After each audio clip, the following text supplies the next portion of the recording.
অনিত্য যখন বানাসুরের মেয়েকে বিয়ে করলেন, হ্যাঁ কি নাম তাড়াতাড়ি বলো, উষা, তখন শিবজির সঙ্গে ভগবান কৃষ্ণের, বানাসুরের সঙ্গে কৃষ্ণের খুব লড়াই হয়।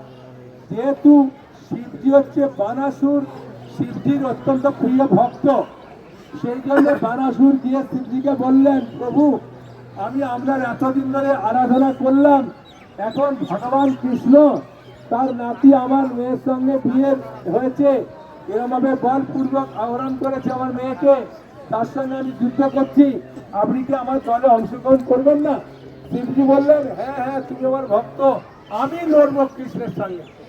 আর কৃষ্ণের সঙ্গে শিবজির যখন লড়াই হচ্ছে, তখন শিবজির শেষ অস্ত্র কি নারায়ণ জন্না কি অস্ত্র মেরেছে, মারার পরে ভগবান কৃষ্ণের কিছু হলো না।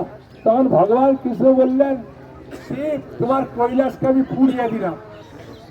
তাই শিবজি তখন কৈলাস ছেড়ে এখানে এসে তপস্যা করছিলেন। তারপর যখন তার সন্তুষ্ট হয়ে ভগবান বললেন, শিব তুমি আর আমি অভিন্ন, তুমি কেন চিন্তা করছো, একই আত্মা দুই দেহ, দেখো দেখো। সেই জন্য ওই একটা কালো বিগ্রহ আছে হরি, তার পাশে লক্ষ্মী দেবী আছেন, এই একটা আছে সদাশিব এবং তার পাশে পার্বতী দেবী আছে। দর্শন করলেন, আর একটা চরণ দর্শন করেছেন, এই ভগবান বিষ্ণুর চরণ, ডান পদ্ম এখানে আছে আর বাম পদ্ম আছে গয়াতে, বুঝেছেন?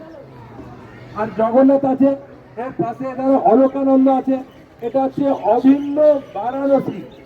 এখানে যদি কেউ মারা যায়, হ্যাঁ, তখন গৌরাঙ্গ মহাপ্রভুর নাম শিবজি তার কানে গৌরাঙ্গ গৌরাঙ্গ গৌরাঙ্গ নাম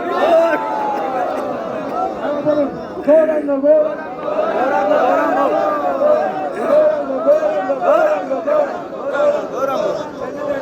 অভিন্ন বারাণসী, এই জায়গাটা অত্যন্ত মাহাত্মপূর্ণ জায়গা।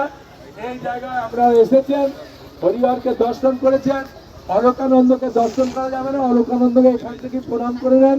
এখন অলকানন্দ অনেক ছোট হয়ে গেছে, নদী তো বলা যাবে না, হ্যাঁ, তাই হরিহরকে দর্শন করেছেন।